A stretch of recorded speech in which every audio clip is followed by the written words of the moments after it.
सारी साफ़ सफाई करने के बाद मुझे चाहिए थी इसके लिए शीट, तो मैं और मेरी बहन हम दोनों चले गए थे शीट लेने के लिए। शीट लेने के बाद मैं और मेरी बहन हम दोनों थ्रेडिंग करवाने के लिए चले गए।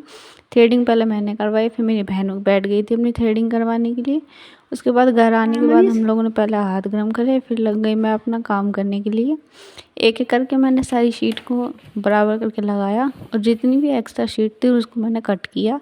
कट करने के बाद फिर मैंने पीछे की साइड भी शीट लगाई और फिर वो जितना भी एक्स्ट्रा था पेपर कटर की मदद से उसको भी कट कर दिया। फिर सारी शीटें एकदम फिक्स करने के बाद मैंने एक एक करके सारी कॉपी किताब अपनी अलग अलग करी, अपनी बहन की अलग लगाई, फिर मैंने अपनी अलग लगाई।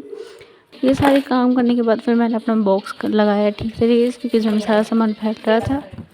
फिर मैंने नीचे की सारी रैक ठीक तरीके से लगाई, इस पर ड्राइंग शीट रखी, फिर सारे डॉक्यूमेंट का फोल्डर लगाया। ये सब लगाने के बाद और फिर मैंने अपनी और कुछ सामान भी ऐड करा। ये सब तैयार करने के बाद कुछ ऐसी लगी हमारी बुक शेल्फ और ये इसका फाइनल लुक।